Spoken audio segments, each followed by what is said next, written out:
SPN Polda Kepri ini diresmikan tanggal 1 Agustus 2016.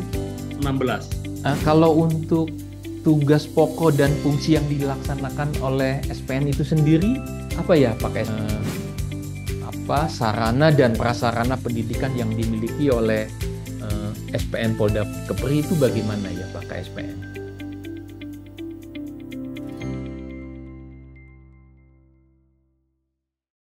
Assalamualaikum warahmatullahi wabarakatuh. Selamat pagi dan salam sejahtera buat kita semua. Kita berjumpa lagi dalam kegiatan podcast Lemdiklat Talk. Bersama saya AKBP Dadan Rusdian dengan tema Kampus Hijau Bahagia Sehat Jiwa Raga. Kali ini kita menghadirkan narasumber yaitu KSPN Polda Kepulauan Riau, Kombes Pol Ari Baroto, SIKMH. Saya sapa dulu Bapak KSPN, apa kabar? Eh, Selamat pagi Pak Dadang, di sini dengan KSPN Polda Kepri, ya Kak, Komisaris Besar Polisi Ari Baroto dalam keadaan sehat. Assalamualaikum warahmatullahi wabarakatuh. Ya. Bapak KSPN mungkin bisa disampaikan ke kami riwayat penugasan yang telah dilalui selama berdinas.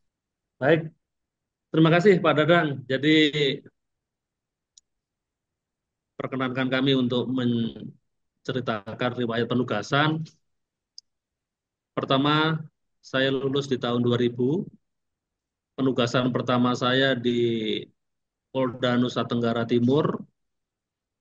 Tugas di sana selama kurang lebih 8 tahun dengan berbagai penugasan, dengan berbagai jabatan. Eh, Sebagian besar di fungsi reserse selama 1 tahun di Kepulauan Riau. Juga hal yang sama, sebagian besar saya bertugas di fungsi reserse selama kurang lebih di 9 tahun juga. Kemudian kami pindah untuk melaksanakan tugas di luar struktur di Otoritas Jasa Keuangan sebagai penyidik. Dan setelah itu saya mengikuti pendidikan Sespim. Dan kami berpindah lagi, setelah Sespim berpindah lagi tugas di Polda Kaltara. Desember kami mendapat penugasan sebagai KSPN Polda Kepulauan Riau. Demikian Pak Dadang. Luar biasa ya Bapak ya riwayat penugasan Bapak selama ini. Baik, Pak KSPN, mungkin selanjutnya bisa disampaikan ke kami terkait histori atau sejarah berdirinya SPN Polda Kepri ini. Baik, terima kasih Pak Dadang. Jadi SPN Polda Kepri ini diresmikan tanggal 1 Agustus 2016, di mana diresmikan oleh Bapak Kalemdiklat pada waktu itu adalah Komisaris Jenderal Polisi Dr. Andes Safrudin, MSI, yang mana Kapolda yang saat itu menjabat adalah Bapak Brigadir Jenderal Polisi Sambudi Gustian.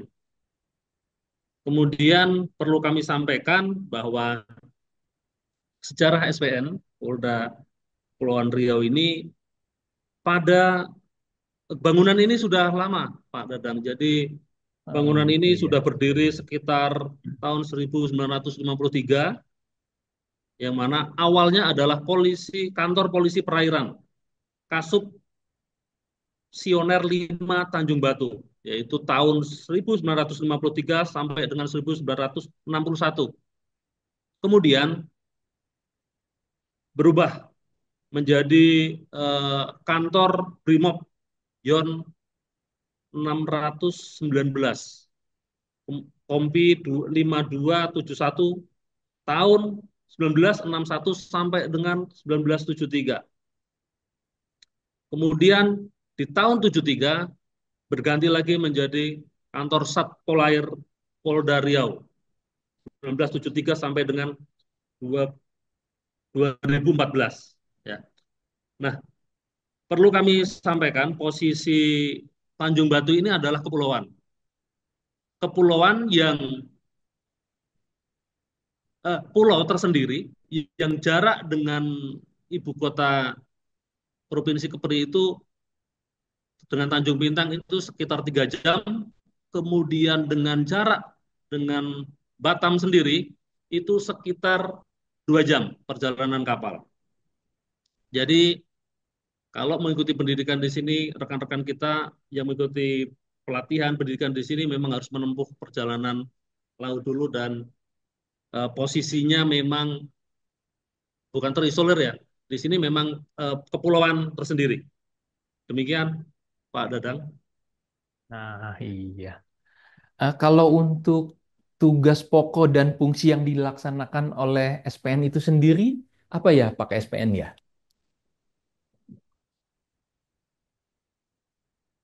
Kalau tugas pokok ya seperti tugas SPN ini ada memiliki tugas pendidikan, pengajaran dan pelatihan, Pak Dadang. Ya, kita sudah melaksanakan pendidikan, pengajaran dan pelatihan dan yang itu merupakan core bisnis kita, yaitu salah satunya pembentukan kepolisian untuk brigadir. Demikian, Ah, Pak Dadang. baik Pak KSPN. Kalau untuk program unggulan dan inovasi yang telah dilaksanakan oleh SPN Polda Kepri, mungkin bisa disampaikan pakai Pak KSPN apa saja? Terima kasih, Pak Dadang. Jadi SPN Polda Kepulauan Riau ini kita memiliki smart class, ya. Memiliki smart class di mana eh, di kelas itu bisa terkoneksi dengan Zoom dan dengan menggunakan komputer-komputer yang sudah terbaru. Namun memang saat ini kondisinya sedang kita upayakan untuk perbaikan. Kemudian kami juga seperti saya sampaikan tadi bahwa luas wilayah kita itu luas SPN itu ada sekitar 16 hektar.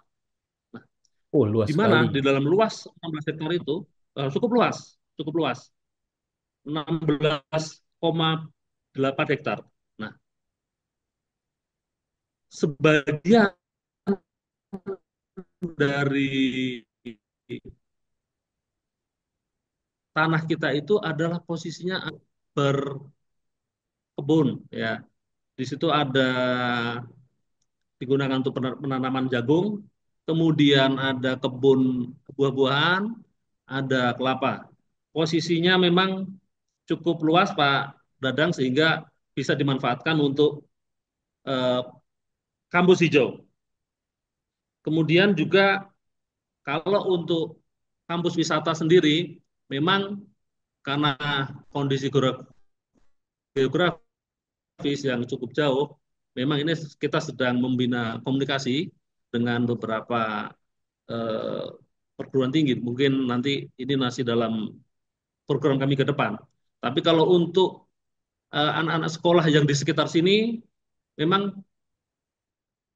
sering digunakan untuk eh, kunjungan-kunjungan dari sekolah, dari SD maupun TK maupun SMP, SMA yang ada di sekitar Tanjung Batu. Demikian Pak Dadang yang dapat kami sampaikan. Oh. Baik Pak KSPN, terima kasih penjelasan terkait program unggulan dan inovasi yang sudah dilakukannya. Eh, Terkait implementasi program prioritas Lemdiklat yang sudah dilaksanakan oleh SPN, khususnya program prioritas Kampus Hijau Bahagia Sehat Jiwa Raga. Nah, ini bagaimana Pak KSPN? Baik, seperti saya sampaikan tadi Pak Dadang bahwa eh, kita sudah mulai menerapkan kampus hijau mungkin sudah beberapa waktu sebelum kami masuk dan saat ini pun sudah berjalan bahwa kita menciptakan kenyamanan, kenyamanan bagi para siswa yang ikuti pelatihan di sini. Eh, Kita nyaman dengan tentunya kita memanfaatkan lingkungan yang ada yang begitu luas ini dengan eh, tanaman-tanaman. Mungkin kalau kita sebut itu di sini cukup beragam beragam tumbuhan yang ada, Pak Dadang, yaitu kita ada pohon duku itu 7 batang, pohon manggis itu 3 batang, kedondong, mahoni, kurma, jeruk, ciku, jambu air, durian, kelapa hijau, kelapa kuning, mangga, matoa, kelengkeng, alpukat, nangka, dan buah rambutan. Semua ada di sini, Pak, dengan luas lahan yang itu. Dan Ada semua ya pakai SPN ya. dengan adanya tanaman Iya. tanaman-tanaman tersebut di sini, sehingga eh, saat mereka selesai melakukan perkuliahan, keluar dari ruang kelas, mereka sudah bisa merasakan kenyamanan itu dengan eh, keberadaan tanaman-tanaman dan posisi yang terawat oleh rekan-rekan kita yang ada di sini. Eh, Sementara itu, Pak Dadan, terima kasih. Nah, mungkin ini yang terakhir nih, hmm, Pak KSPN. Eh, Langkah strategis yang dilaksanakan SPN dalam mewujudkan program prioritas, misalnya terkait kualifikasi yang dimiliki Gadik dan pengasuhnya, gitu kan. Kemudian dukungan anggaran untuk pelaksanaan diklatnya, termasuk juga apa kurikulum pendidikan yang sudah dioperasionalkan, termasuk juga eh, apa sarana dan prasarana pendidikan yang dimiliki oleh eh, SPN Polda Kepri itu bagaimana ya Pak KSPN? Eh, dalam rangka untuk meningkatkan kualitas sumber daya kami dari sisi pengajar, Pak Dadang, ya beberapa waktu lalu kami sudah mengirimkan 5 orang untuk mengikuti pelatihan. Memang untuk Pak Dadang dan itu sudah kami kirimkan 5 orang untuk mengikuti pelatihan. Dari pelatihan itu nanti instruktur ini akan menjadi kualitasnya mampu, menjadi memiliki kualitas yang bersertifikat tentunya. Dan setelah kembali lagi nanti ilmu yang diterima oleh 5 rekan yang kita kirim tersebut, kita akan sharing, kita akan meminta untuk di-sharing kepada rekan-rekan yang ada di sini. Itu yang pertama. Yang kedua, sebagian juga rekan-rekan kita yang Gadik ini juga mengikuti eh, mengupgrade kemampuannya dengan mengikuti perkuliahan yang ada di beberapa perguruan tinggi yang ada di Batam ataupun universitas terbuka. Terus kemudian untuk kurikulum-kurikulum kita tetap mengikuti sebagaimana apa yang diprogramkan dari Lemdiklat. Demikian Pak Dadang. Ya, baik. Banyak juga ya Pak KSPN ya pembahasan kita dan informasi yang sudah disampaikan oleh Pak KSPN. Luar biasa obrolan kita pagi hari ini.